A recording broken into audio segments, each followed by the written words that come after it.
Eh bien, je vous salue dans le nom précieux de notre Seigneur Sauveur Jésus-Christ, AMJ, l'Église des Amis Jésus-Christ. Que le Seigneur bénisse en cette belle journée. L'occasion nous est donnée de nous approcher du Seigneur afin de communier ensemble. Tout au long de la semaine écoulée, Dieu nous a gardés et il est tout à fait normal que, étant à la maison, nous puissions communier ensemble. C'est la raison pour laquelle ce matin, nous voulions partager avec vous la parole du Seigneur. Et c'est ce que Dieu nous a recommandé. Vous voyez, je dis à quelqu'un que nous sommes confinés, mais Dieu n'est pas confiné. Dieu travaille jusqu'ici pour vous et moi. Alors donc ce matin-là, il est important pour chacun d'entre nous de demeurer accroché au Seigneur afin de rester à l'écoute. Car c'est un culte d'action de grâce. C'est vrai que nous est difficile de nous voir, c'est-à-dire de nous rencontrer dans un même endroit, mais il plaît au Seigneur, n'est-ce pas, de nous donner cette possibilité-là de nous entendre. Voilà. Et je voudrais bénir le Seigneur pour cette grâce qu'il nous a faite ce matin. Restez connectés et soyez bénis. Recevez la parole du Seigneur. Mais avant tout ça, nous allons passer par une adoration au Seigneur, comme c'est un culte. Je dis, c'est un dimanche aujourd'hui. Pensons qu'à partir de chez vous à la maison, vous pouvez également adorer le Seigneur avec les chants disciples. La chante va nous demander un ou deux cantiques d'adoration pour que nous puissions glorifier le Seigneur. Que Dieu bénisse. Amen. Avec ce chant, nous voulons dire lorsque le Saint-Esprit est dans une vie, c'est la paix, c'est la joie, c'est le bonheur. Alors nous invitons le Saint-Esprit à prendre le contrôle de nos vies, à habiter en nous, afin que nos vies soient restaurées. Alléluia. Susumana Zimbamole, Dianieza Omo. Susumana Zimbamole, Okayubaza Omo. Susumana Zimbamole, Dianieza Omo. Susumana Zimbamole.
frères et sœurs en Christ soient bénis. Recevez la paix du Seigneur dans votre maison et que sa lumière continue de briller dans votre vie de tous les jours. Eh bien, il est temps pour nous de passer donc à l'écoute de la parole du Seigneur. Et le texte que nous allons prendre tout de suite pour faire la lecture, surtout dans le livre de Nombre 23, à partir du verset 1 à 14. Nombre 23, à partir du verset 1 à 14. C'est dans ce passage-là que nous allons prendre plaisir de nous enregistrer. Voilà. Dans le livre donc de Nombre 23, verset 1 à 14, dit ceci. Balaam dit à Balak, bâtis-moi ici 7 autels et prépare-moi ici 7 taureaux et 7 béliers. Verset 2. Balak fit ce que Balaam avait dit et Balaam offrit un taureau et un bélier sur chaque autel. Verset 3. Balaam dit à Balak, tiens-toi près de ton holocauste et j'y m'éloignerai. Peut-être que l'Éternel viendra à ma rencontre et je te dirai ce qui me te révélera. Et il alla sur un lieu élevé. Dieu vient au devant de Balaam et Balaam lui dit, j'ai dressé 7 autels, j'ai offert un taureau et un bélier sur chaque autel. Verset 5. Et l'Éternel mit ses paroles dans la bouche de Balaam et dit, retourne vers Balak et tu parleras ainsi. Il retourna vers lui et voici Balak se tenait près de son holocauste et lui et tous les chefs de Moab. Verset 7. Balaam prononça son oracle et dit, Balak m'a fait descendre d'Aram, le roi de Moab m'a fait descendre de montagne de l'Orient. Viens maudis-moi, Jacob, viens, sois héritier contre Israël. Verset 8. Et comment maudirais-je celui que Dieu n'a point maudit? Comment serais-je hérité quand l'Éternel n'est point hérité? Verset 9. Je le vois du sommet des rochers et je les contemple du haut des collines. C'est un peuple qui a sa demeure à part et qui ne fait point partie des nations. Verset 10. Qui peut compter la poussière de Jacob et qui dire le nombre du quart d'Israël, que je meure de la mort des justes et que ma fin soit semblable à la leur. Verset 11. Balak dit à Balaam, que m'as-tu fait? Je t'ai pris pour maudire mon ennemi et voici, tu le bénis. Il répondit et dit, n'aurais-je pas soin de dire ce que l'Éternel met dans ma bouche? Verset 13, Balak lui dit, viens donc avec moi dans un autre lieu d'où tu le verras et tu n'en verras que une partie, tu n'en verras pas la totalité. Et de là maudira, je reprends, et de là maudit le moi. Verset 14, et il mena au champ de Sophie, sur le sommet du Pisca, il bâtit 7 autels et offrit un taureau et un bélier sur chaque autel. Amen. Voilà. Merci également pour votre attention. Voilà. Je voudrais bénir le Seigneur pour cette grâce. Et je déclarer que cet instant est béni. Et tous ceux qui sont en contact maintenant avec nous par les réseaux sociaux sont également bénis. Et je prie que le Seigneur vous assiste et qu'il vous donne d'être éclairé à travers ce message. Et que le sang de Christ pour tout un chacun ici présent maintenant au nom de Jésus-Christ. Amen.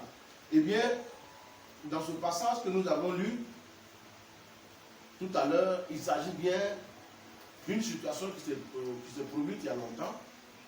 Mais dans ce que nous avions entendu tout à l'heure,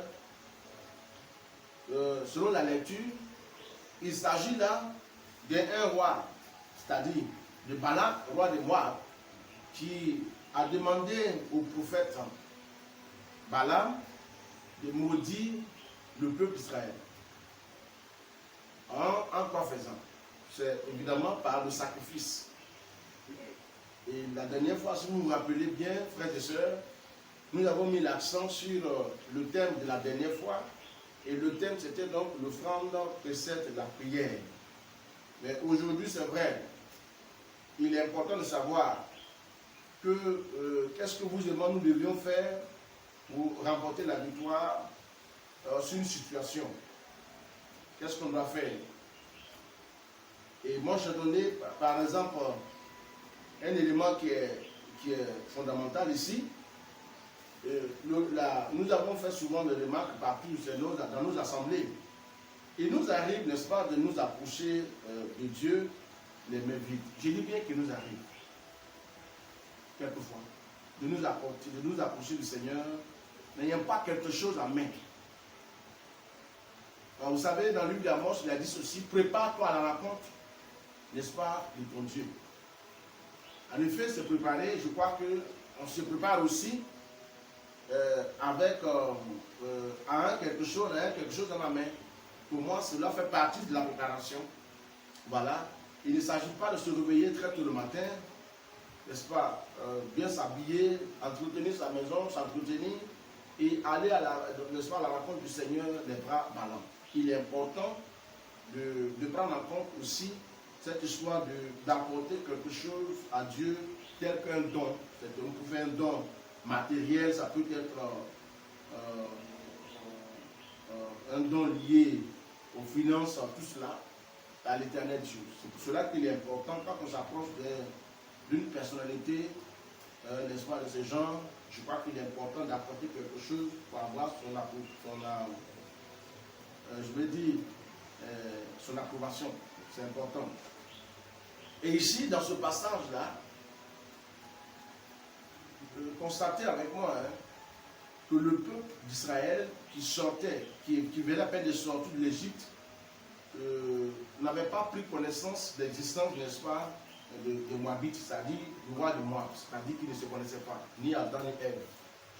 Mais voilà que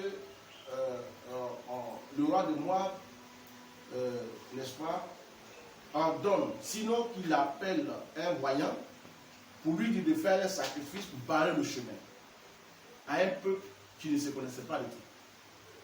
C'est la question. Ici, je crois que c'est important de savoir, de relever cela. Voyez-vous?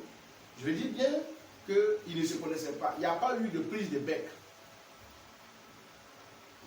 Mais pourquoi il faudrait barrer la route à un peuple de ce genre? Pourquoi? C'est pour cela qu'il est important de comprendre une chose. Ce qui est important, c'est que vous pouvez ne pas être en guerre, mais quelqu'un peut être en guerre contre vous. Quelqu'un peut engager un combat contre vous sans que vous le sachiez. Ici, dans ce contexte-là, il n'y a pas eu une provocation quelconque. Il n'y a pas eu d'antécédent. Mais pourquoi est-ce que Balak demande à Balaam, n'est-ce pas, de préparer ici cet autel, afin que dans chaque autel, qu'il y ait non seulement un bélier, mais aussi un taureau? Pour faire quoi? C'est-à-dire que dans chaque autel, il doit y avoir deux animaux, un bélier et un taureau. Voyez-vous? Alors, disons, pour nous, simplement la vérité. Le taureau et le bélier devaient servir à faire quoi? Ce n'était pas pour accueillir le peuple qui arrive. Ce n'était pas pour leur dire bonne arrivée, mais c'était pour barrer leur chemin. Et le peuple n'allait pas se ternir là. C'était ils voulaient seulement passer pour aller à la terre promise. Mais quand ils ont vu la lumière du Seigneur sur leur vie, quand ils ont vu que ce peuple-là, il y a quelque chose de très fort, une bénédiction pas possible est à eux, alors c'est à cela que les gens ont pris la résolution de barrer le chemin à ce peuple. Je vais dire ceci, c'est vrai que ça s'est passé il y a très bien longtemps, mais est-ce que le monde a changé? Est-ce que nous n'avons pas aujourd'hui des gens qui voudront, n'est-ce pas, se lever et barrer le chemin de qui que ce soit? Voyez-vous, évidemment ça existe. Vous ne le savez pas. Mais il y a des gens qui souhaiteraient vous voir, comment dirais-je, demeurer dans la pauvreté. Il n'y a pas eu des injures, il n'y a pas eu de quoi, comment dire, je vais dire, des attaques physiques, mais de provocation. Mais ici, voilà que un roi se lève pour dire, écoute, voilà les gens qui arrivent, certes ils veulent passer, mais barrons-leur la route, maudissons-les, tuons-les, pour ne pas qu'ils arrivent là où ils doivent arriver. Mais pourquoi? Est-ce que pas plus méchanceté? Pas plus méchanceté? C'est pourquoi je crois une seule chose, que ce qui s'est passé hier peut se passer aujourd'hui. Et nous, chrétiens, si nous venons dans la maison de Dieu, les mains vides, et que ceux-là se levaient contre nous, qu'est-ce que nous allons faire? S'ils venaient à se lever contre vous. Voyez-vous? Une fois, ça a été fait. Et quand Balak a vu que ça n'a pas marché, il a demandé à Balaam de refaire encore à nouveau, de bâtir à nouveau cet autel. Il y a eu d'abord un premier cet autel, ça n'a pas marché. Et ensuite, il va le faire la deuxième fois. Quel gâchis!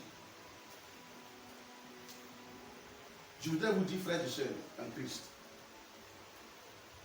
En effet, il y a une chose que quelquefois nous ignorons, c'est qu'il y a des gens qui sont spécialisés dans le domaine des sacrifices. Ce n'est pas pour que leurs affaires marchent, mais c'est pour vous voir, comment dirais-je, traîner, c'est pour que vous ne puissiez pas prospérer dans vos affaires. Il ne suffit pas de vous connaître, hein. Ils peuvent ne pas vous connaître.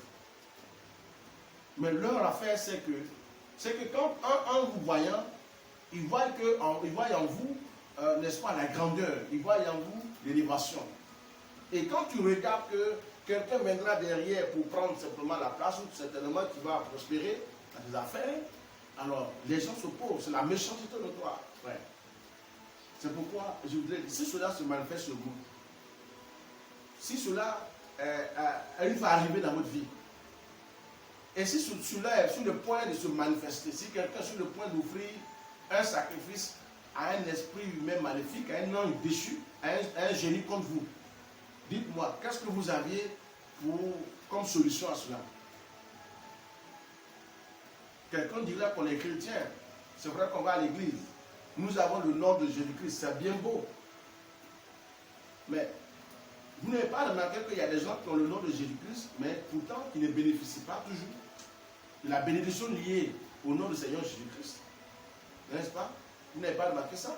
Il existe des chrétiens pauvres, des chrétiens qui sont nés bénis, mais qui meurent vraiment, je vais dire, pauvres. Une pauvreté extrême qu'on ne peut expliquer. Des gens même meurent souvent avant leur âge. C'est-à-dire ici, c'était même pas pour appauvrir, mais c'était pour tuer. Donc c'est-à-dire que maudit et puis tuer. Alors j'ai dit à quelqu'un, la malédiction, la malédiction est le grand frère de la mort. C'est-à-dire que c'est quand on vous est maudit qu'on peut, n'est-ce pas, porter atteinte à votre vie. Voyez-vous. Donc le sacrifice ici c'était de maudire. Maudire pour que la malédiction fasse son effet, ensuite afin que la mort s'en suive. Voilà le travail. Donc il y a des gens qui peuvent s'arrêter à un carrefour, qui se trouvent à un endroit donné et qui ne font que maudire. C'est-à-dire qu'ils ont une feuille à main, ils ont un document où ils ont listé les noms de leurs adversaires ou de leurs ennemis et ils continuent, n'est-ce pas, ils ne font que maudire. Hein? Et lorsque la malédiction, c'est vrai, est envoyée et qu'on soit coupable des faits qui nous sont reprochés, évidemment, la malédiction va avoir son effet. Voyez-vous? Si on a, par exemple, on refuse de pardonner, voyez-vous, on refuse, n'est-ce pas, de croire à ce que le Seigneur donne comme enseignement. Mais quelqu'un peut nous maudire. Parce que là, notre foi ne peut pas nous sauver. Il y a des gens qui meurent. Or, pourtant, il y avait comment on appelle ça, un avenir. Il y a des gens qui avaient une vie paisible. Mais malheureusement, qui quittent la terre des hommes aussitôt. Sans rien réaliser. Et quelquefois, on peut accuser le Seigneur dans c'est Dieu qui l'a appelé. C'est vrai, Dieu appelle qui il veut. Mais il y a des moments où il ne faut pas mettre tout sur le compte du Seigneur. Ce n'est même pas Dieu souvent, ce n'est pas lui. Il a dit le peuple périt par manque de connaissances.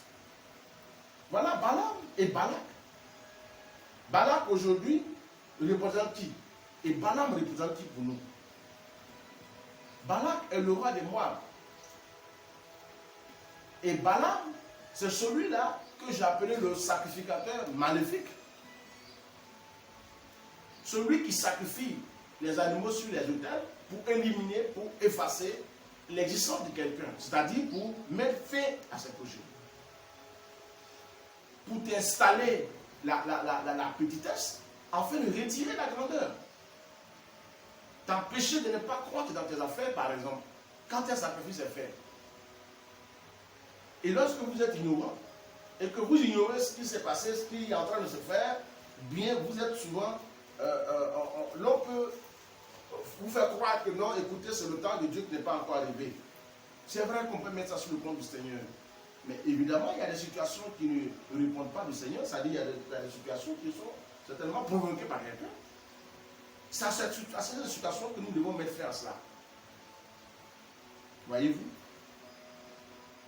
Mais dites-moi, pourquoi est-ce que ça n'a pas marché? Leur sacrifice n'a pas marché. Le secret, c'était quoi? Quel est le secret de ce peuple-là que malgré le sacrifice, n'est-ce pas, de Balaam et Balak, pourquoi est-ce qu'ils n'ont pas réussi à maudire le peuple? Qu'est-ce qui n'a pas marché? Malgré qu'ils ont offert, n'est-ce pas, plusieurs taureaux et béliers, qui n'est pas un sacrifice à négliger. Nous allons donc avoir la réponse derrière, mais il est important de savoir, ici dans un premier temps, que ces gens-là existent. Ils existent.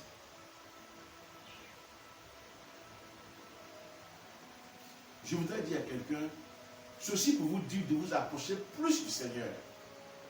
C'est Dieu qui pourra vous révéler, voilà ce qui est préparé contre vous, voilà ce qui se passe. C'est à partir de là que vous allez, n'est-ce pas, vous informer. Mais si vous ne vous approchez pas de Dieu, vos affaires marchent et vous dites, écoutez, tout va bien. Comme tout va bien, à quoi bon d'aller, je vais dire, d'aller à l'église? À quoi bon de s'approcher d'un homme de Dieu? À quoi bon, n'est-ce pas, de marcher selon les prescriptions? Bon, c'est pas la peine, tout me voit déjà, tout me réussit. En ce moment-là, on n'a plus rien à faire. Je voudrais dire à quelqu'un, même quand tout va bien, il est important pour nous de nous approcher du Seigneur. Si on ne s'approche pas du Seigneur, eh bien, ça peut tourner en bruit. Je voudrais vous encourager, frères et sœurs en Christ. Si tout va bien sur vous, posez-vous la question à savoir, qui veut votre chute? Est-ce qu'il existe auprès de vous quelqu'un qui voudrait passer par ce sacrifice pour vous enlever dans votre position actuelle? Est-ce qu'il existe quelqu'un qui souhaiterait vous voir perdre? Quelqu'un voudrait que vous échouez dans vos activités. Maintenant, même si vous le savez, qu'est-ce qu'il allait faire?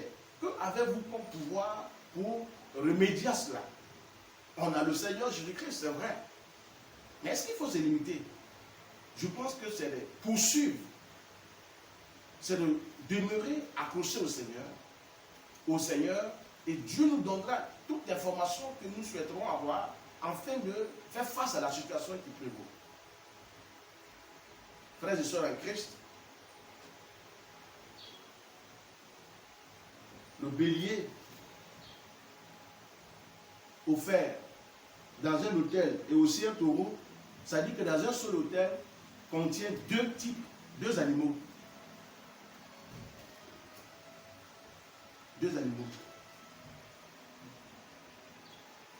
Je peux considérer que par exemple, le taureau représente un bœuf. Par exemple. Mais combien coûte un bœuf aujourd'hui? C'est là le problème. Je voudrais vous dire ceci. Si nous nous approchons au Seigneur, si nous nous appuyons sur le Seigneur, si nous nous remettons au Seigneur, eh bien, tout sacrifice qui sera fait à notre endroit sera nul et non avenu. C'est de ça qu'il est question. Voyez-vous. 2 fois ça a été fait. Mais ils n'ont pas pu éliminer le peuple qui était de passage. Voyez-vous.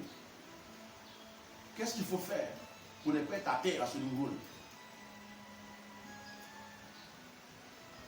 Vous voyez, les gens que vous voyez là, tous ne sont pas saints. Ce n'est pas tout le monde qui est saint. Il y a des gens qui, eux, méditent le mal, nuit et jour. Leurs pensées, c'est des mauvaises pensées qui les animent. Voyez-vous? Barrer le chemin à X, il fait passer telle personne. Ça, c'est dangereux. Donc, ce matin, je voudrais dire ceci. Nous n'avons pas la possibilité, selon le Seigneur, d'offrir, n'est-ce pas, des holocaustes, des sacrifices à Dieu. Parce que Dieu nous l'interdit formellement. Et si Dieu nous l'interdit et que les gens font cela contre nous, est-ce que nous devions le faire malgré que Dieu nous interdit? Et quel homme de Dieu qui accepterait de prendre un taureau, un bélier, pour faire sacrifice à Dieu, tandis que c'est interdit par la Bible? Si quelqu'un accepte de prendre un taureau, un bélier pour offrir en termes de sacrifice, mais celui-là ne vient pas de Dieu. Parce que c'est fini ça. Ça c'était donc, c'est révolu. C'est chose qui n'existe plus.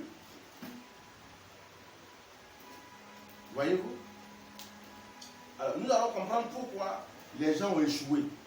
Mais avant que nous ne prenions connaissance de ces choses, il est important de vous donner un texte qui explique pourquoi vous et moi, dans le livre, n'est-ce pas, d'Hébreu, Hébreu 9, à partir du verset, je vais demander donc à l'évangile Roland de le faire. Voilà, Hébreu 9, à partir du verset 11 à 14. Hébreu 9, verset 11 à 14. Mais Christ est venu comme souverain sacrificateur des biens à venir.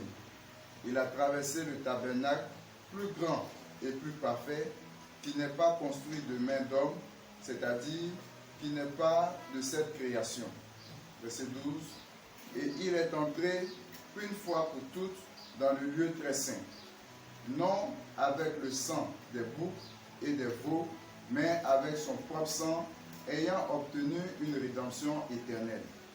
Verset 13. Car si le sang des taureaux et des boucs et la sang d'une vache répandue sur ceux qui sont souillés sanctifie et procure la pureté de la chair, verset 14, combien plus le sang de Christ qui, par un esprit éternel, s'est offert lui-même, sans tache, à Dieu, purifiera-t-il votre conscience des œuvres mortes, afin que vous serviez le Dieu vivant. Amen. Amen. Voilà. Oui. Le texte 1, verset 11. Mais Christ est venu comme souverain sacrificateur. Hein? Voyez-vous? Le Seigneur Jésus-Christ, la mort de notre Seigneur Sauveur à la croix du Calvaire signifie qu'il s'est donné à la croix, hein, pour qu'il soit sacrifié pour vous et moi. Donc le sacrifice de notre Seigneur Sauveur Jésus-Christ à la croix du Calvaire n'est pas en vain. C'est pour que nous, vous et moi, nous ne puissions plus nous approcher de Dieu avec un bélier et avec un taureau. Parce qu'il a fait le sacrifice une bonne fois pour toutes. Nous n'avons plus la possibilité, ni le droit, L'offrir quand même que nous avons nos adversaires, nos ennemis qui, eux, ont la possibilité de s'acheter des taureaux, bœufs et autres là pour faire leur sacrifice. Vous et moi, nous n'avons pas la possibilité. Mais vous y allez me poser la question à savoir, comment ferons-nous pour lutter contre ceux-là? Comment nous allons faire pour avancer si nous n'avons pas la possibilité d'offrir un bœuf ou un bélier en termes de sacrifice pour être sécurisé? Mais la mort et la résurrection du Seigneur Jésus-Christ est suffisant pour que nous puissions, n'est-ce pas, progresser dans la vie active. Voyez-vous. Mais pas parce que le Seigneur Jésus-Christ est mort pour nous, il est ressuscité pour nous, que nous devions nous taire sans rien faire.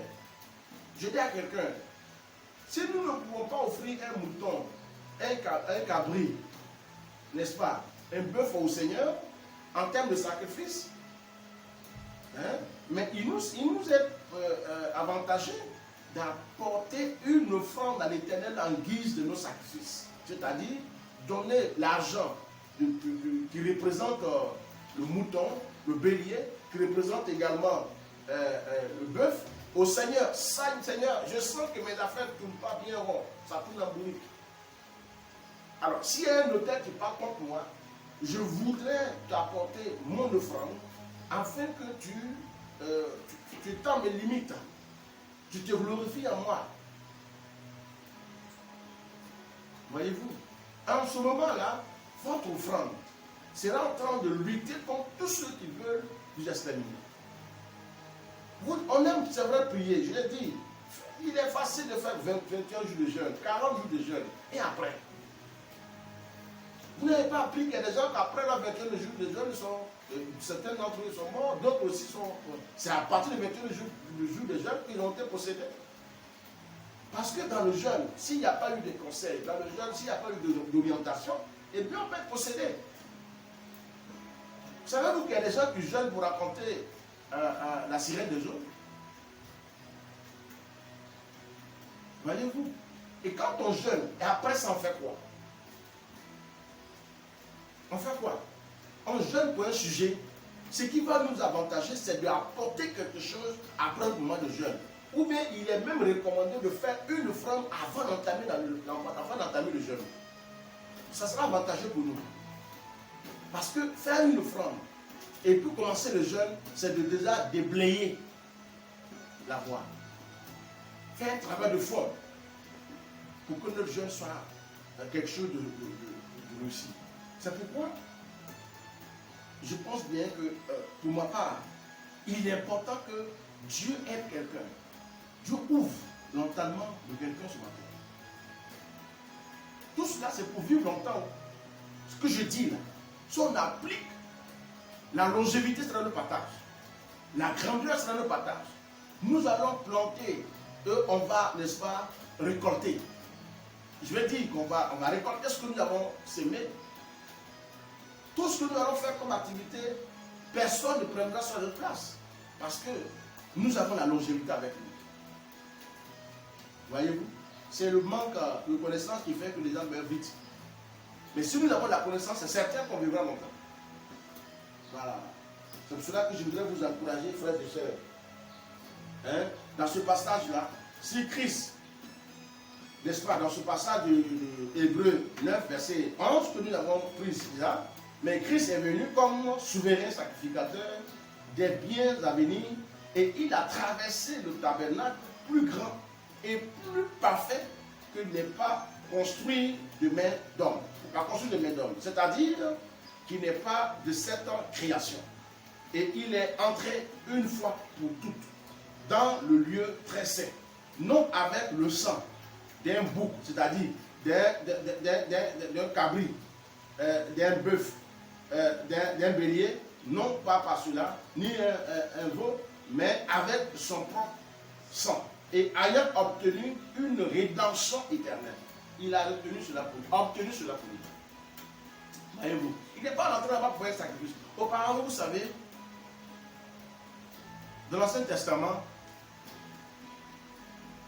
le Seigneur nous demandait d'apporter nos sacrifices et on remettait cela aux sacrificateurs qui partaient dans le lieu très saint, et qui partaient offrir ce sacrifice-là pour le pardon de nos péchés. Ça, c'était donc l'ancien temps. Voilà. Parce que le rideau n'était pas encore sur le peuple déchiré. Le lieu saint et le lieu très saint, il y avait une différence.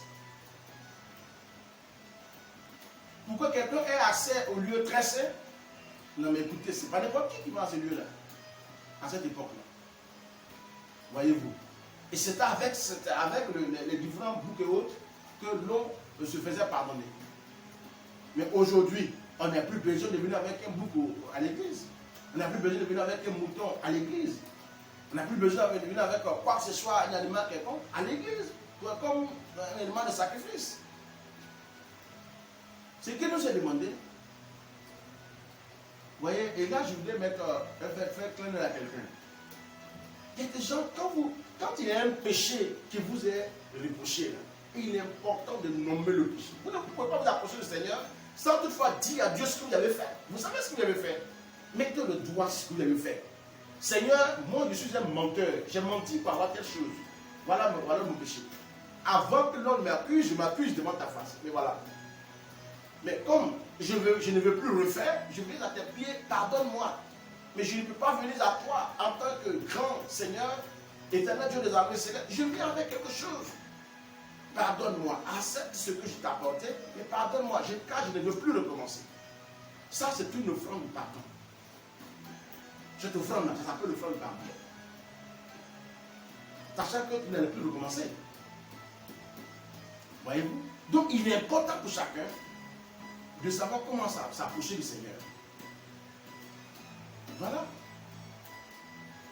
Voyez-vous? Vous demandez, Seigneur, aide-moi, donne-moi ça, donne-moi ci. Mais pourtant, on a quelque chose de méchant dans le cœur contre quelqu'un. Voyez-vous? Le Seigneur vous a dit. Si vous constatez qu'au moment de faire votre offrande, vous avez quelque chose contre quelqu'un, déposez votre offrande et allez-y d'abord vous réconcilier. Après, vous vénérez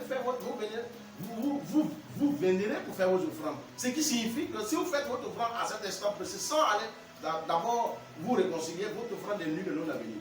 Ça, c'est une offrande qui ne pourra pas plaire au Seigneur et ce n'est même pas certain que Dieu agresse cela. Combien sont nos frères et sœurs qui apportent leurs offrandes pensant que Dieu a agréé, Dieu n'a pas agréé? Savez-vous que Dieu a refusé comme une offrande dans la Bible? Exemple, Caïn, Dieu a refusé. Souvenez-vous, n'est-ce pas, de Élisée et Naaman. Le Seigneur n'avait pas donné cette conviction à Élisée d'accepter l'offrande que donnait Naaman. Mais pourquoi Élisée ne voulait pas prendre cette offrande? Certainement, Dieu n'a pas voulu. Je voudrais dire à quelqu'un, si Dieu vous a fait grâce d'accepter votre offrande, et que Dieu vous estime, il est important de le faire. Voyez-vous? Et on n'a pas besoin même d'être chrétien pour faire l'offrande. Dieu vous prendre vous. Ça sera clair. Hein? Voyez-vous? Pourquoi est-ce que je dis cela? Regardez bien. Vous recevez quelqu'un qui n'avait jamais donné sa vie au Seigneur et qui, par exemple, est en train de voir un temple du Seigneur en construction, c'est-à-dire voir le temple construit. Et cette personne s'arrête et dit ceci, comme c'est le temple à l'éternel Dieu, et bien, je vais apporter ma part, ma contribution, ma petite contribution. Et bien, la personne s'arrête et il donne une enveloppe au Seigneur pour la construction. Parce que la personne a marqué un temps d'arrêt. Évidemment, cette personne a bien réfléchi et s'est rendu compte que l'éternel Dieu est grand. Et qu'il est important de donner une offrande au Seigneur pour avoir, n'est-ce pas, son approbation. Et quand une personne pareille fait ce genre de geste, mais Dieu prend en considération ce qui est fait. Et ensuite, Dieu bénit la personne sur le plan terrestre, la bénédiction terrestre. La bénédiction terrestre. Cette personne, la bénédiction peut avoir, comment je dirais, d'influence positive sur cette personne et ses enfants. Même cette personne ne connaît pas le Seigneur. Voyez-vous? Dans le cas de donner, là, ça c'est un principe. Donner et recevoir. C'est un principe. Mais quand on connaît Dieu et que nous disons souvent, nous sommes dans le temps de Covid-19, Bon, voilà ce qu'on dit. Hein. Eh bien, Dieu même sait que la situation est tendue, c'est difficile. Dieu le sait, et Dieu le sait. C'est lui-même qui, certainement, est dans son ciel de gloire, il sait ce qui s'est passé sur la terre des hommes. Eh bien, je ne me suffis pas, je n'arrive pas à faire face à mes besoins personnels. Et ensuite, de ma famille, bon, nous sommes dans une situation quand même difficile. Eh bien, Seigneur, tu vas attendre. Il faut attendre. Hein? Ouais, est-ce que Covid-19 attend? Hein? Voilà. Il y a des maladies telles que le paludisme n'attendent pas. Il y a d'autres maladies qui se manifestent. Vous allez dire, non, je suis arrivé à l'hôpital, mais je n'ai pas d'argent. Et quand ils vont finir de vous recevoir, ils vous donneront une ordonnance, vous devriez aller vous procurer, n'est-ce pas, les médicaments à la pharmacie. Mais est-ce qu'on va vous donner cadeau? Même si vous avez un bon, sachez que vous travaillez, c'est parce que vous avez travaillé, vous avez un bon, ça veut dire que vous avez une assurance. Mais il y a des bons, il y a des médicaments qui partent sur les bons. Il va falloir payer. Voyez-vous? Souvent, quand on ne veut pas donner gloire au Seigneur, c'est des excuses. Oh, donc c'est Dieu, tu es trop grand, tu es trop fort. N'est-ce pas? Tu sais que quand on n'en a pas, bon, on ne te force pas quand tu es grand. Hein? La terre, tout ce qu'elle renferme t'appartient. Bon, le Seigneur, voilà. Mais écoutez, ça ne fonctionne pas comme ça. Ça ne fonctionne pas comme ça. Tu vas aller loin, apprends à offrir de bonnes choses à Dieu. Et nul, tous ceux qui vont tenter de barrer ta route auront affaire au Seigneur. Parce que même tes offrandes vont parler. Vous savez-vous qu'il y a l'offrande? J'ai expliqué la dernière fois. Il y a ce qu'on appelle le combat de quoi? Des autels. Combat de Dieu. Combat d'offrande. Le combat de sacrifice. Mais toi, tu as prié, tu as fait de prier. Et tu n'as rien apporté à Dieu. S'il y a un combat de offrande, toi, ton offrande fait quoi? Ton offrande fait quoi? Et est-ce que tu as une offrande? Tu as une offrande? Combat d'offrande. Ton offrande ne parle pas. Ton offrande n'est même pas là pour parler. Il n'y a pas. Dans ton hôtel, l'hôtel est vide. L'hôtel est vide. Voyez-vous? L'hôtel est vide. Hein? Frères et sœurs, ne laissez pas vos hôtels vides. Alimentez vos hôtels. Agrémentez vos hôtels. Soutenez vos hôtels. Et vous allez voir que vous serez en train de dormir, vous êtes épuisé et vous n'avez pas la possibilité de prier. Mais s'il y a un combat, votre hôtel parlera à votre place, combattra pour vous, tandis qu'il est épuisé. Et également, vous dites, Seigneur, tu vois, je suis fatigué. Oh, une phrase peut-être. Souvent même quand vous voulez insister dans la prière, vous ne faites qu'insulter Dieu. Quelqu'un qui prie dans le sommeil, frère, je dis à quelqu'un, si tu es en train de prier dans le sommeil, arrête. Tu dois te dire d'insulter Dieu au lieu de prier. Et ça va être grave pour toi. Voyez-vous? Donc, on ne peut triompher tant que nos offrandes ne sont pas dévancées. C'est important. Gloire au Seigneur. Eh bien, c'est pourquoi, si vous voyez pourquoi vous et moi, nous n'avons pas la possibilité, n'est-ce pas, d'offrir nos sacrifices à l'Éternel en termes des animaux, c'est parce que nous interdit ici formellement de le faire. Nous ne pouvons pas le faire. Si les gens font cela contre nous, vous et moi, en tant que fils du royaume, nous n'avons pas la possibilité, fils et filles, nous n'avons pas la possibilité de faire cela. C'est interdit. Ne le faites pas. C'est révolu ça. Le Seigneur Jésus-Christ est entré une fois de bon. Il s'est donné comme sacrifice à la croix du calvaire. C'est souvent suffisant. Nous pouvons nous appuyer sur ça pour nous sanctifier, pour nous purifier. Cela ne veut pas dire que nous n'avons pas apporté quelque chose au Seigneur. Voilà comment est-ce que les gens ont compris l'évangile. Puis c'est moi pour tout. Une bonne fois pour toutes, c'est fini, il n'y a plus rien à faire. Cadeau, cadeau. Donc écoutez, tout n'est pas cadeau. Le royaume t'a été donné cadeau. Christ a payé le prix pour toi. Une fois que tu l'as accepté comme Seigneur dans ton personnel, eh bien tu es le titre pour le royaume. Mais le titre est en entretien. On entretient sa vie. Si tu dis on m'a offert le cadeau, le ticket, n'est-ce pas, en guise de cadeau, mais qu'est-ce que tu fais pour entretenir ça? Savez-vous que le ticket peut se perdre? Ça peut se perdre. Christ vous a offert, vous avez accepté le Seigneur Jésus, vous allez être comme Seigneur dans son personnel, vous avez le royaume. C'est bien beau. Mais il va falloir rester fidèle à Dieu pour garder le royaume. Si à la fin de votre vie, vous avez abandonné le Seigneur pour être avec les féticheurs, marabouts, et tout ça, c'est que Dieu ne considère pas, Dieu n'apprécie pas. Sachez qu'à l'instant précis, vous avez perdu le royaume. C'est bien clair. Et bien donc, vous et moi, nous n'avons pas la possibilité de le faire, n'est-ce pas? Remontons à peu près dans Hébreu également, c'est-à-dire dans Hébreu 10, verset 4 à 8, n'est-ce pas? Nous étions dans Hébreu 9, verset 11 à 14, mais nous allons donc à dans Hébreu 10, verset 4 à 8. Hébreux 10, verset 4 à 8. Car il est impossible que le sang des taureaux et des boucs ôte le péché.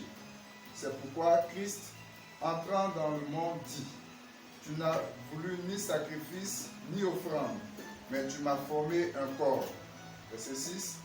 Tu n'as agréé ni holocauste ni sacrifice pour le péché.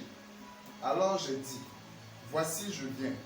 Dans le rouleau du livre, il est question de moi, pour faire, ô Dieu, ta volonté.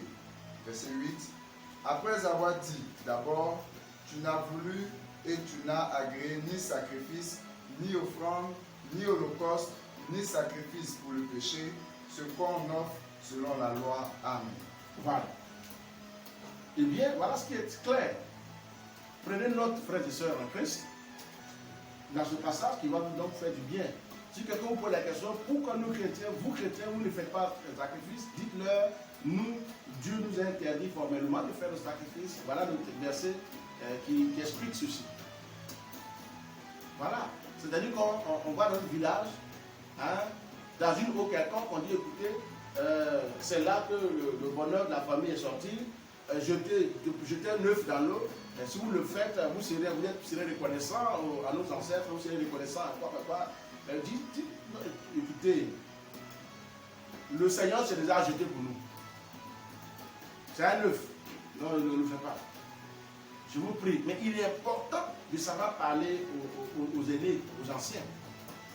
Il y a des gens qui catégoriques, c'est-à-dire qu'on insulte même. Alors non, on n'insulte pas, frère. Dis aux anciens, c'est bien beau ce que vous avez dit, merci déjà du fait que vous vous préoccupez de moi. Maintenant, ce qui est important, c'est que la Bible me recommande, c'est que je ne peux pas jeter un œuf dans une quelconque eau. Frère, je ne le ferai pas pour vous faire plaisir, mais c'est parce que ceci m'est interdit par le Seigneur. Et c'est pourquoi je ne peux pas le faire. Pardonnez-moi si je ne le fais pas. Vous verrez que l'on va vous comprendre. Voyez-vous? Vous verrez que l'on va vous comprendre. Donc, si on vous demande de le faire, vous ne le faites pas pour plaire à quelqu'un, mais parce qu'il y avait la crainte du Seigneur. Alors c'est pourquoi il a dit, car il est impossible que le sang des taureaux et des boucs ôte les péchés. Ça, c'est fini, ça.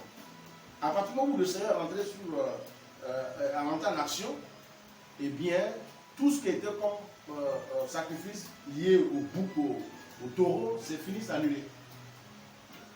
C'est annulé. Parce que le sang du Seigneur Jésus-Christ est sans tache. Voyez-vous? C'est propre et pur. Donc c'est la raison pour laquelle si les gens font cela, même si nous avons de l'argent, nous n'avons pas la possibilité d'aller à l'abattoir pour nous acheter quoi que ce soit pour faire des sacrifices. Je vous prie de ne pas le faire. Si vous le faites, vous serez en train d'offrir cela à d'autres dieux que au Seigneur Dieu que vous pensez lui. Et ça va vous créer problème. Alors donc sans tarder, nous allons passer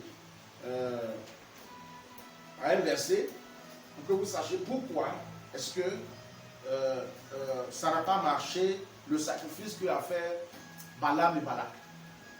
Je vous avais dit d'attendre que nous allons voir cela. Donc pourquoi est-ce que ça n'a pas marché? Pourquoi est-ce que Balaam et Balak ont fait leur sacrifice qui logiquement un sacrifice marche? Quand vous avez, comment vous appelez cela? Quelqu'un s'amuse à offrir un sacrifice dans un hôtel bien donné, comme vous n'êtes pas préparé à ça, vous ne priez pas, ça peut vous attaquer. Ça peut vous attaquer. Ça peut vous atteindre. Ça c'est clair, hein? Maintenant, pourquoi ça n'a pas marché avec les autres? Mais nous allons voir cela. Certainement, quelque chose s'est passé à leur époque. Allons-y dans le livre d'Exode 1 à partir du verset 12. Exode 1 à partir du verset 12. C'est en cela que nous allons... Pardon, excusez-moi. Exode 12, verset 1 à 12. Voilà. Exode 12, verset 1 à 12. Voilà. Et c'est là que nous allons simplement voir les choses. Verset 1 à 12. Exode 12, verset 1 à 12. L'Éternel dit à Moïse et à Aaron dans le pays d'Égypte: ce mois-ci sera pour vous le premier des mois. Il sera pour vous le premier des mois de l'année. Verset 3.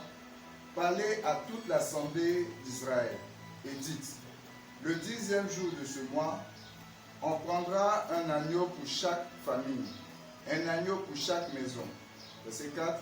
Si la maison est trop peu nombreuse pour un agneau, on le prendra avec son plus proche voisin, selon le nombre des personnes. Vous compterez pour cet agneau d'après ce que chacun peut manger. Ce sera un agneau sans défaut, mâle, âgé d'1 an. Vous pourrez prendre un agneau ou un chevreau. Verset 6. Vous le garderez jusqu'au 14e jour de ce mois, et toute l'assemblée d'Israël l'immolera entre les 2 soirs. Verset 7. On prendra de son sang et on mettra sur les 2 poteaux et sur les linteaux de la porte des maisons où on le mangera. Cette nuit même, on en mangera la chair, rôtie au feu, on la mangera avec des pains sans levain et des herbes amères.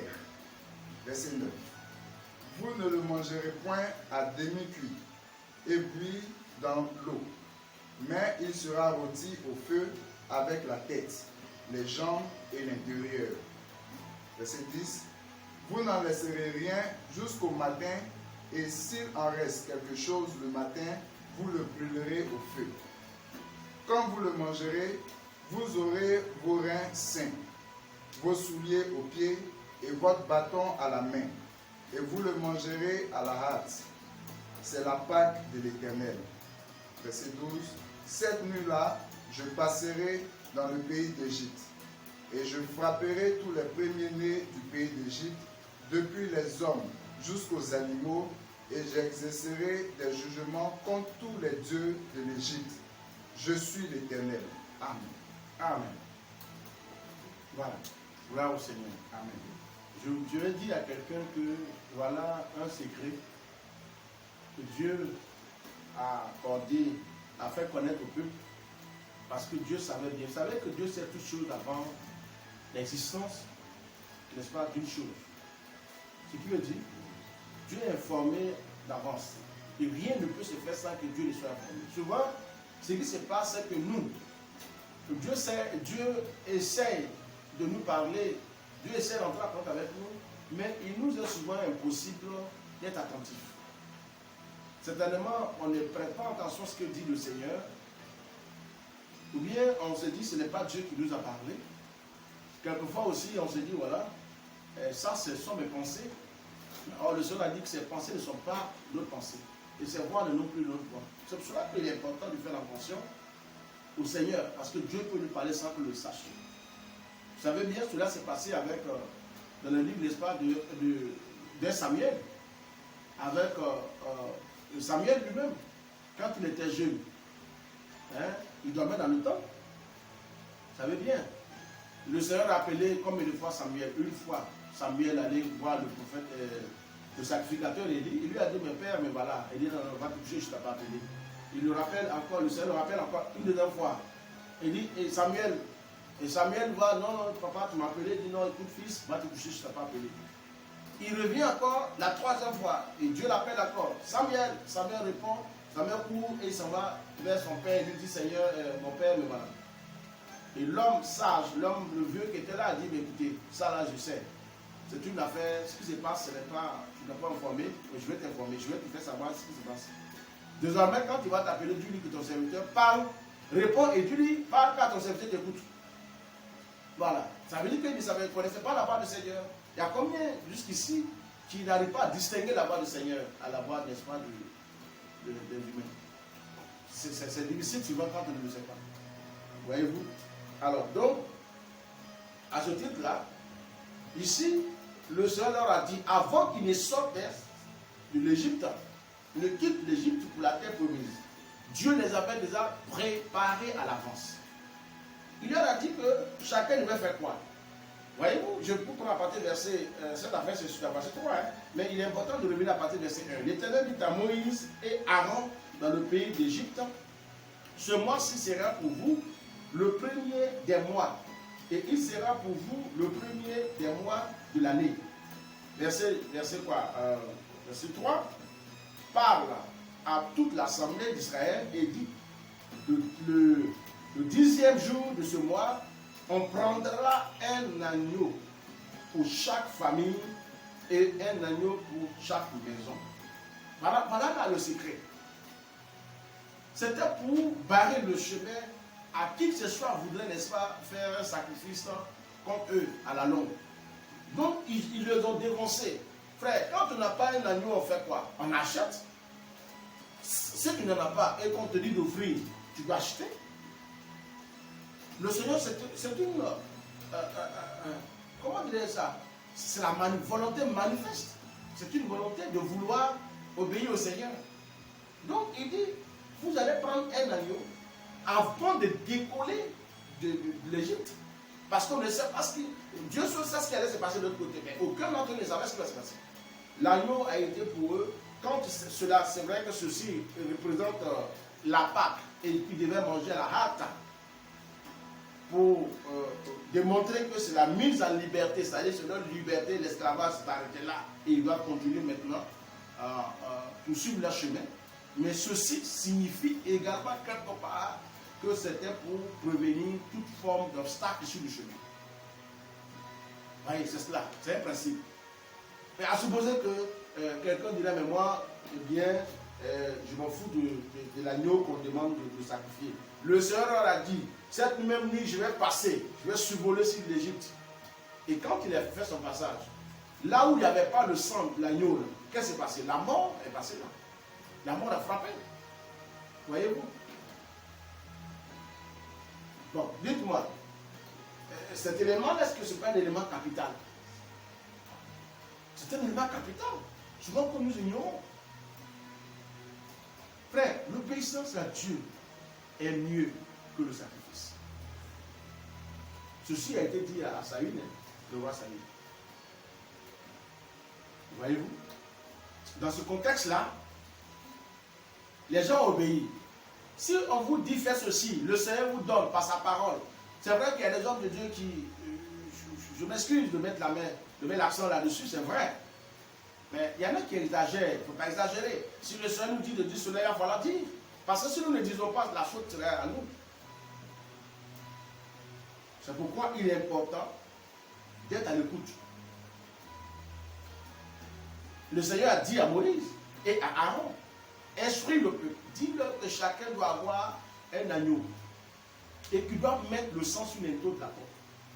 Et lorsque la mort va survoler, la mort viendra, l'ange de la mort viendra, mais quand l'ange de la mort verra le sang, qui est synonyme de sacrifice fait à cet endroit, eh bien, il va survoler. La mort n'entre pas. Mais les Égyptiens qui n'avaient pas cette information, est-ce qu'ils n'ont pas connu la mort? Tous les premiers-nés, jusqu'aux animaux sont morts, n'est-ce pas? Mais aucun des Hébreux n'ont connu la mort. C'est un secret pollutionnel, frère. Aujourd'hui,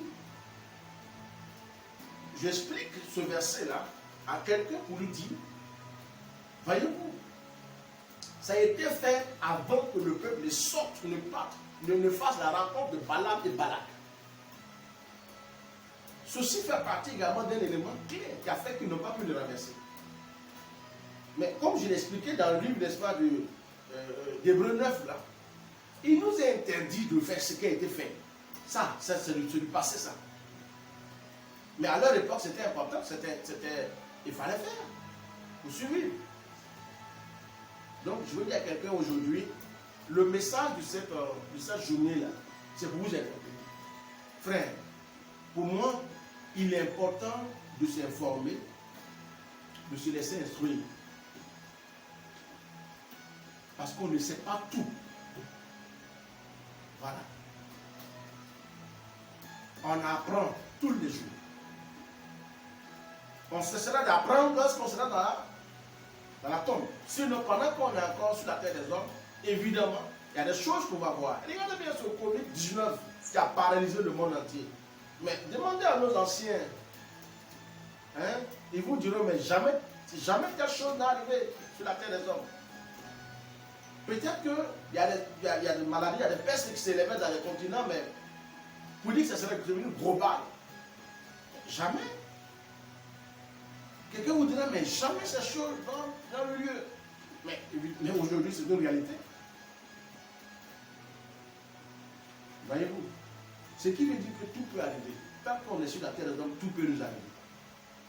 C'est de demeurer accroché au Seigneur et Dieu sera glorifié.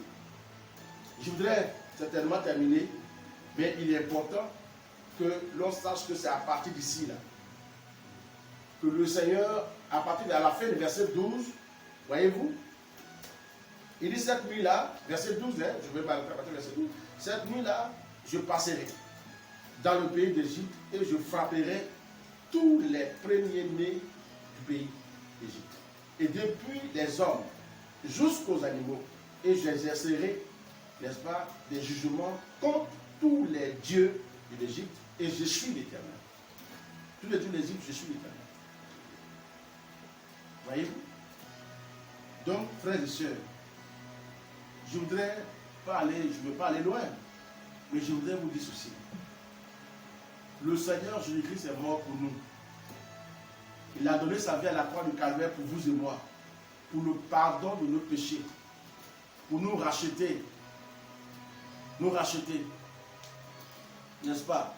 Il nous a rachetés pour le royaume de notre Père Céleste. Nous avons le ticket. Tous ceux qui l'ont accepté comme Seigneur receveur personnel, il leur a donné le pouvoir de devenir enfants de Dieu. Tous ceux qui ont accepté le Seigneur. Ok. Mais en attendant, quand on parte vers le Père là-haut, il faut bien vivre sur la terre. La terre égorge de beaucoup de choses. La richesse de la terre nous appartient aussi. On peut être riche sur la terre et être au ciel. Ce n'est pas interdit. Regardez bien. Si on n'a rien, qu'est-ce qu'on peut bâtir? Nous, AMJ, nous sommes en train de bâtir un temple à l'honneur du Seigneur. Si Dieu nous fait grâce, certainement, dans peu de temps, nous allons couler la grande dame. Hein? Qui fait des millions. Mais c'est pourquoi on peut servir le Seigneur tranquillement, à l'aise. Si on aime Dieu, on doit lui donner ce qui coûte cher. David a dit. Je ne peux donner quoi que ce soit à Dieu qui m'a point coûté. Si Dieu nous a donné Jésus-Christ de Nazareth, son fils Jésus, pour que Jésus soit, à travers sa mort et sa résurrection, vous et moi nous serons libérés du joug du péché et de la mort éternelle, eh bien, pourquoi est-ce que donner quelque chose à Dieu, quelque chose de très important n'est pas à l'ordre du jour? Et puis regardez bien, c'est pas quand on est souvent en paix qu'on fait des dons à Dieu. Il y en a qui se trompent. Hein? On ne donne pas de dons quand on est en paix. C'est-à-dire que le moment où tout va bien, c'est là que je vais donner le don. Non, non, non. On donne, même quand on a des difficultés. Souvenez-vous de la veuve de Sarepta. Elle a donné à boire et à manger à Élie. À quelle époque? À quel moment? Quand tout elle est mal. Voyez-vous? C'est de ça qu'il est question. Quand le Seigneur dit donne, ne discute pas. Certainement, il y a un combat qui est engagé contre toi les temps à venir. Et Dieu lui seul sait. Comment faire pour renverser cela? Il veut te mettre dans la légalité afin de neutraliser tes ennemis, neutraliser tes adversaires. Mais si tu refuses de donner face à tes adversaires, comment tu as fait? Et si c'est un adversaire invisible? Un exemple, Covid-19 était un adversaire visible. Est-ce qu'on le voit? Hein? On ne voit pas l'esprit. On ne voit pas la maladie qui se propage partout. Mais Dieu n'a pas la maîtrise de ce genre de maladies-là. Dieu maîtrise. Est-ce que le Covid-19 se trouve au gré du Seigneur? Il est pour les hommes seulement. Hein? Gloire au Seigneur. Dieu détient le secret de la réussite. Donc je voudrais vous encourager à ne point vous abandonner, ne pas dire, ne pas prendre comme prétexte Covid-19 fait qu'on ne peut rien faire pour Dieu. Non, c'est archi faux. C'est tellement que tu es en train de bâtir comment dirais-je, construire ta vie dans Covid-19. Parce qu'à la fin de Covid-19, tu verras ce que le Seigneur va faire pour toi. Peut-être que tu n'avais jamais obtenu, c'est ce que tu vas obtenir après Covid-19. Quelqu'un dira l'année est foutue. L'année n'est pas foutue, qui t'a dit ça? Hein? Tu l'as obtenu de qui? Tu as assisté au conseil du Seigneur pour dire que l'année est foutue. Qui a dit que l'année est foutue? Voyez-vous? D'ici dans peu de temps, nous sommes en temps notre frère. Nous sommes dans le mois de quoi? De mai. N'est-ce pas? Et peu de temps, on entrera dans le mois de juin. Dans ces mois de juin, là, ça va commencer à diminuer. Les choses vont commencer à... Ceux qui sont à attendre de voir, ils vont voyager. Frère, les blancs ont besoin de nous. Nous sommes en besoin d'eux. Oui. Toi qui as échoué dans ton voyage, là, prépare-toi. Fais une bonne offrande au Seigneur et la porte va s'ouvrir. Les blancs ont besoin de nous. Nous avons des bras valides. Voilà. C'est pourquoi je dis à quelqu'un, il ne faut pas pleurer. Non, mais tout va mal. Rien n'est... Le Seigneur se lève, un seul sou suffit pour qu'il renverse tout. Vous n'avez pas compris? Le Seigneur craint. Hein? Les troubles et apporte quoi? La solution. Il va apporter la solution. C'est pour cela que je dis à quelqu'un, Dieu apporte la solution. Ce qui s'est passé là, peut-être que c'est pour ton élévation que le coronavirus est venu. Covid-19. Voilà. Le malheur des uns font le bonheur des autres, hein, disent les gens. C'est pas biblique, hein, mais ça, c'est les gens disent. Si Dieu veut que quelqu'un s'élève, que toi tu prennes la place, il va falloir que quelque chose se passe. Donc, je vais dire à quelqu'un, demeurez accroché au Seigneur. Dieu n'a oublié personne. Et Dieu n'est pas prêt à t'oublier. Donc, en ce moment précis, si le peuple a offert le tel sacrifice au Seigneur avant de sortir, Balaam et Balak ne pouvaient rien faire. Un agneau pour chaque maison. Frère, ils ont apporté quoi? Bélier et quoi? Et taureau. Mais l'agneau, dites-moi, un agneau peut un bélier. Un agneau et peut un taureau. Pas match. Il n'y a même pas match. Mais regardez ce que l'agneau a fait. L'agneau a renversé tout ça. Qui était donc la représentation, ceci là qu'ils ont posé signe, annonçait la mort et la résurrection du Seigneur Jésus-Christ. Christ est mort pour nous. Ne dites pas, si moi je n'apporte rien, de toute façon il est mort pour nous, personne ne peut nous faire du mal. C'est faux. Hein? Il est mort pour toi si tu ne restes pas à l'écoute. Si tu ne fais pas attention, tu peux monter et puis tomber. C'est pour cela que je veux dire à quelqu'un, nous sommes dans notre action de grâce. 2020. Quelqu'un dira, mais le prophète, est-ce que c'est quelqu'un qui est sérieux? Dans ce Covid-19, on parle d'action de grâce. Mon ami, Dieu n'est pas confiné. Dieu veille sur toi, veille sur ta famille. Dieu te garde, Dieu te protège. Dieu sanctifie l'air, tu respires. Voilà. Ce moment est précieux. Nous devions manifester notre reconnaissance à Dieu. Regardez, on peut tout faire tous. On peut tout avoir. On peut se protéger comme cela se doit. Mais si Dieu ne l'a pas protégé, nos protections en vain. Hein. Voyez-vous? Il dit celui qui bâtit sans le Seigneur bâtit en vain. Donc la protection là, c'est Dieu. Parce qu'on a vu les grandes nations face à Covid-19. Se sont tous inclinés. Les États-Unis, par exemple, inclinés devant Covid-19. Frère, je vais dire à quelqu'un, c'est le Seigneur qui garde. Mais il est important pour chacun d'entre nous, non seulement de faire face aux différentes mesures que l'État nous a, n'est-ce pas, nous a fait connaître. Ces mesures-là, il faut l'appliquer. On applique, c'est vrai, et on avance. Prière et on applique. C'est-à-dire, je vais l'ajouter pour quelqu'un, pour tous ceux qui sont encore qui sont sceptiques. Hein? Gardez cette distance de 1 mètre entre nous, frères. C'est-à-dire qu'il ne pas se coller en parlant. On ne se serre pas les mains. La main, garde, on se salue maintenant comment vous appelez ça? Comme désormais les Chinois, comme ça. Même si on ne veut pas être Chinois, eh bien, voilà une situation qui se présente. Voilà. Voyez-vous? Et ensuite, il nous a demandé de nous laver les mains régulièrement avec, n'est-ce pas, le savon gel, voilà, hydroalcoolique. Mais il lavait les mains régulièrement. Lorsque nous avons nos savons en main, il lavait les mains régulièrement, ça va, n'est-ce pas, désinfecter nos mains. Et nous allons nous sentir très bien. Éternuer par exemple dans le coude et ensuite pousser. Ça c'est important. Regardez ces mesures que l'État nous a donc proposées. Il faut le respecter. Et ne pas oublier également nos cache-nez.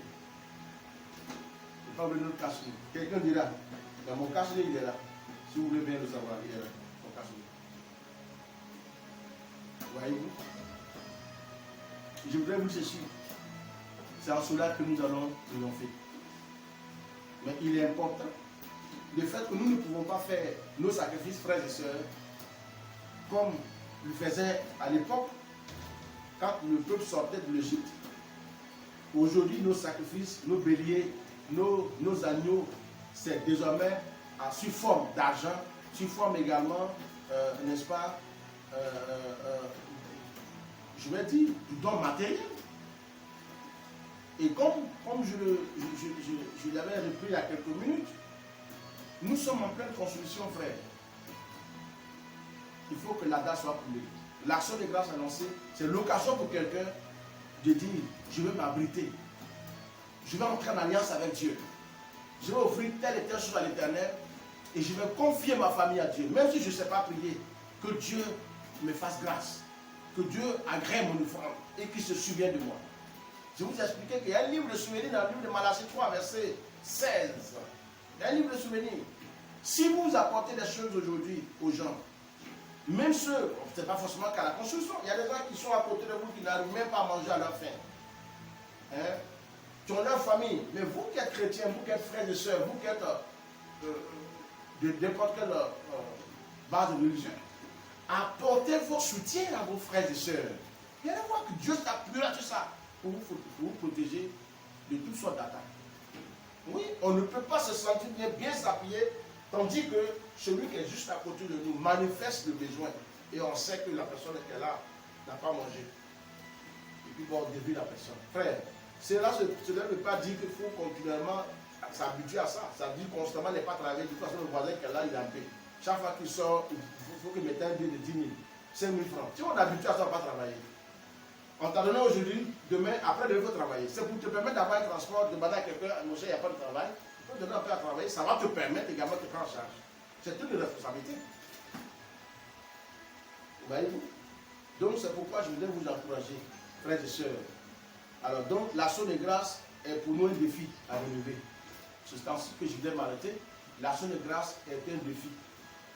C'est un défi. Dans ce Covid-19 là, il nous est demandé de couler la dame. L'argent de la dame se trouve chez toi. Fais ton offrande et dis au Seigneur, je n'ai pas un bélier à t'offrir. J'ai seulement ce que j'ai pu obtenir de toi. Prends cela et souviens-toi de moi. Veille sur ma famille, à Bidjan comme ailleurs. Et Dieu se nourrira à travers ta vie et à travers le don, à travers ton offrande. C'est en cela que nous allons triompher. Et si quelqu'un s'hasarde à établir un hôtel contre vous et que la personne n'arrête pas de continuer, n'arrête pas ses actions maléfiques, eh bien la personne aura Dieu en face. Parce que si on prie beaucoup, on crie au Seigneur et nous ne voulons pas apporter quelque chose, mais les gens pourront nous arracher. Il y en a même qui ne veulent pas vous rendre malade, mais qui veulent vous arracher votre élévation, votre bénédiction. C'est ce qu'ils veulent. C'est-à-dire, vous pillez en telle sorte que vos activités, zéro. Vous avez un magasin, le magasin peut ne pas marcher. Oui. Les travailleurs, vos ouvriers peuvent ne pas être payés parce que vous n'avez pas la possibilité de les payer. Et les gens finiront par vous quitter. Même si on vous aime, on ne peut pas travailler sans pouvoir manger. Il est important de travailler car l'ouvrier mérite son salaire. Voyez-vous. Mais quelqu'un est en train de vous emmerder, en telle sorte que vous a fait chuter que cette personne reprenne les choses à main. Mais allez voir que si vous tombez là, il y a quelqu'un qui va commencer à faire les mêmes choses que vous. Et petit à petit, cette personne va commencer à progresser. Parce que le sacrifice qui a été fait dans un hôtel, élevé, que ce soit dans une montagne, dans une forêt, dans une eau, eh bien, l'esprit qui est dans les eaux, ou l'esprit qui est dans les montagnes, n'est-ce pas, se lever pour combattre vos activités. Voyez-vous? Et vous pouvez ne pas progresser. Vous êtes appelés à faire cela. Mais de fait que vos yeux sont fermés, vous ne voulez pas offrir quelque chose d'important à Dieu, eh bien, vous priez, Seigneur, agis. Il s'appuie sur quoi? Il s'appuie sur quoi? Il faut que le Seigneur s'appuie sur quelque chose. Hein? Il faut que le Seigneur... Ça, c'est la vérité, frère. Vous voulez que le Seigneur fasse quoi?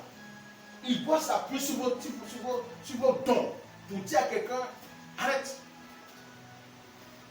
Et c'est en cela qu'il y a progressé. Sinon, si vous entamez une activité auprès d'une personne qui ne fait que faire chaque jour ses sacrifices, et que vous n'avez pas une bonne vie de prière, si vous voulez déménager là, sinon vous n'allez pas réussir. Parce que la personne risque de vous supplanter. Les gens déçus, les démons, quand vous leur donnez un sacrifice, ils ne vous la feront pas. Tant qu'ils sont... Et une fois qu'on les a fait sortir de l'eau pour vous, ils ne vont jamais retourner dans les eaux tant qu'ils ne vous ont pas éliminé. Ou bien vous détruire. Finissez vos affaires avant de retourner dans l'eau. Et quelquefois même, ils ont des difficultés à retourner dans l'eau. Parce qu'ils sont sortis par une offrande ou par un sacrifice. Il va falloir qu'après la fin de leur mission, qu'on leur renvoie dans l'eau là, à travers d'autres sacrifices. Savez-vous que pour ceux qui ont fait des adorations auparavant, nous chrétiens, vous le savez, on ne déplace pas un fétiche comme ça sans toutefois passer par un sacrifice. C'est le sang qui déplace un fétiche. D'un village à un autre village, vous le savez bien. Rassurez-vous, des gens déplacent leur fétiche d'un village à un autre village, ils ne peuvent pas déplacer le fétiche tant que un sacrifice n'a pas été fait. Comment voulez-vous? Un sacrifice c'est quoi? Ça veut dire que c'est, vous appelez ça quoi? Un fétiche c'est quoi? C'est la représentation d'un être divin. Vous ne le voyez pas. Et puis vous dites, écoutez, voilà comment je suis. Hein? Prenez un arbre, taillez-moi comme ça. Vous donnez les sculpteurs, vont vous sculpter un objet là, qui représente l'image que vous avez vue dans vos songes, dans vos visions. Et puis le type, voilà, le bois est calé là. C'est un bois, mais ce n'est pas un bois. Hein. C'est un être bizarre qui habite là. Alors quand vous déplacez, dites, tu me déplaces aussi. Hein. Puis tu bouges avec moi. Quel fardeau. C'est pourquoi, frère, si vous n'avez pas vos deux pieds dans le Seigneur, ne luttez pas, ne discutez pas, vous ne pouvez pas fonctionner. C'est pas possible. La vie se trouve dans le sacrifice et la mort y est dans le sacrifice. Alors que ce matin, le Seigneur, sa grâce, n'est-ce pas, vous soit accordée. Et que, au fur et à mesure, je vous assure que prier c'est bien. Mais apporter quelque chose plus, la prière c'est une bonne chose. La prière, avant d'entamer, préparer quelque chose. C'est ce qui va vous amener à triompher. C'est là que vous allez réussir dans vos entreprises. Je vous assure.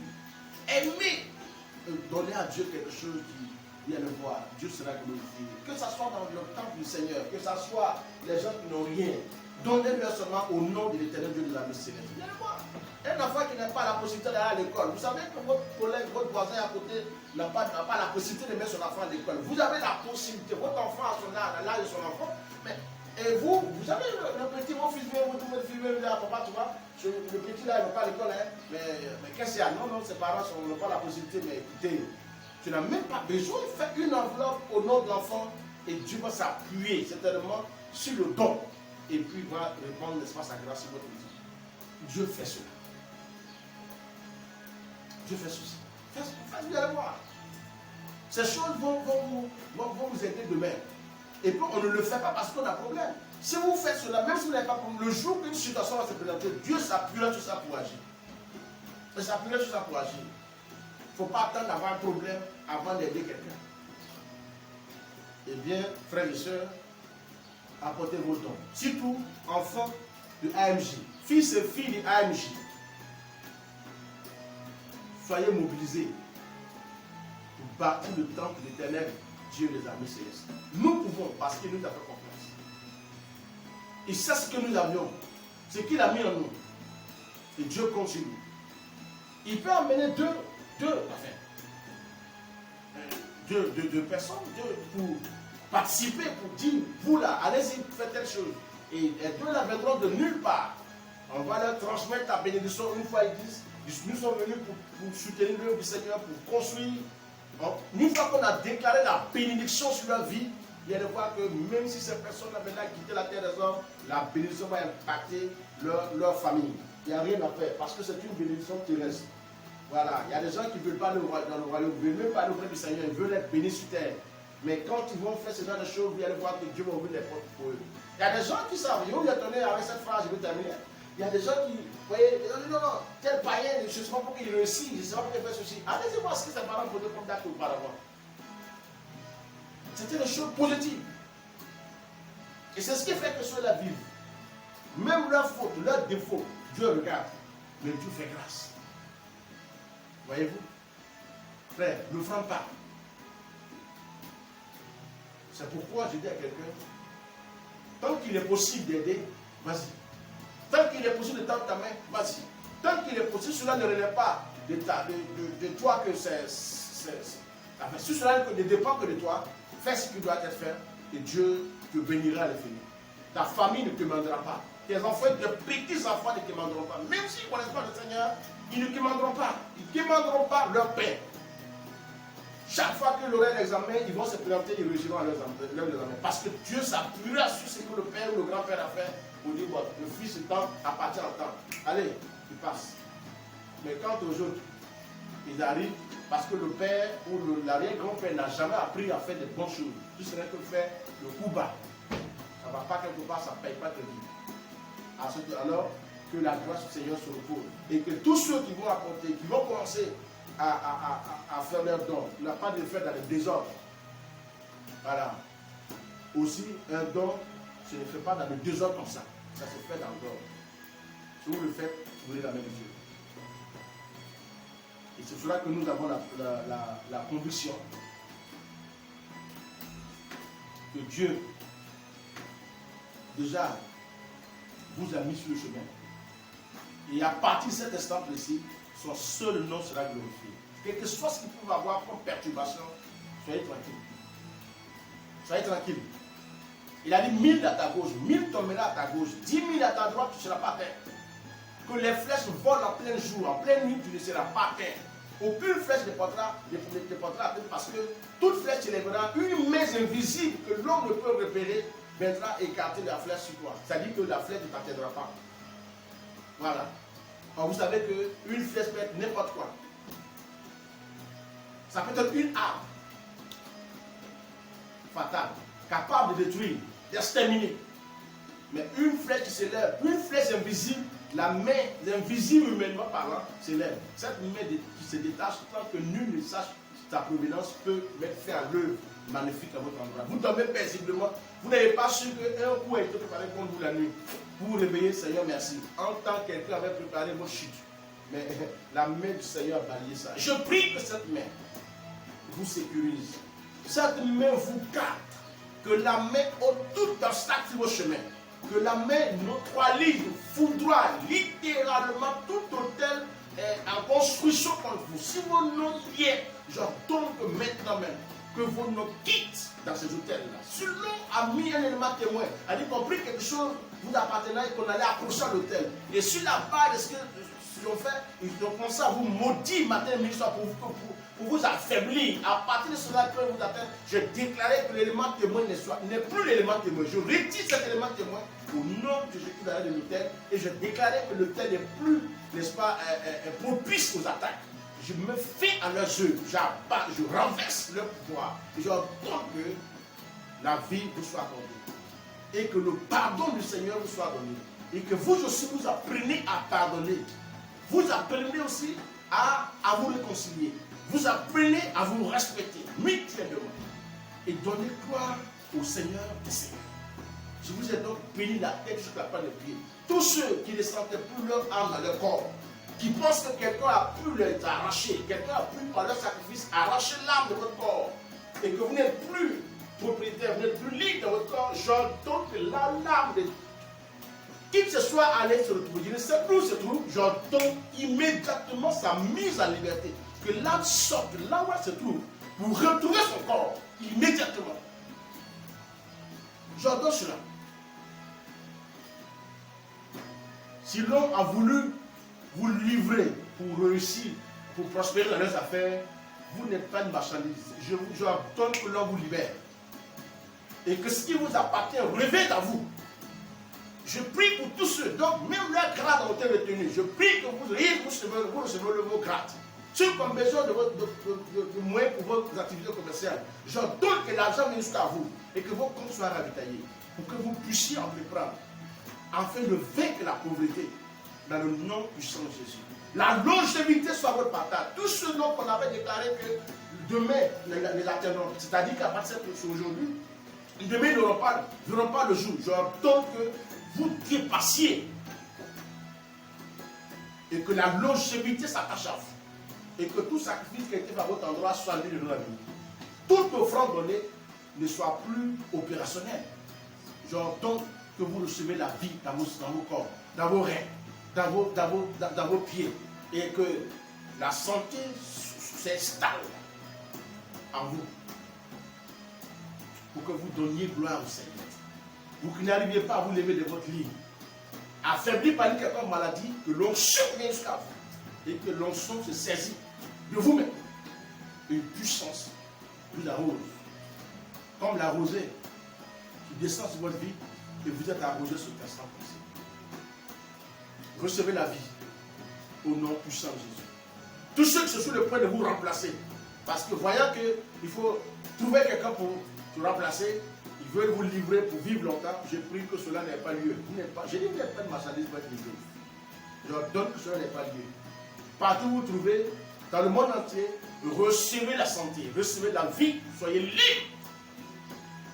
Et vous saurez qu'à cet instant précis, Dieu vous a libéré. Sa grâce est sur votre vie et sa bénédiction se manifeste à jamais en vous, au nom puissant de Jésus-Christ. Amen.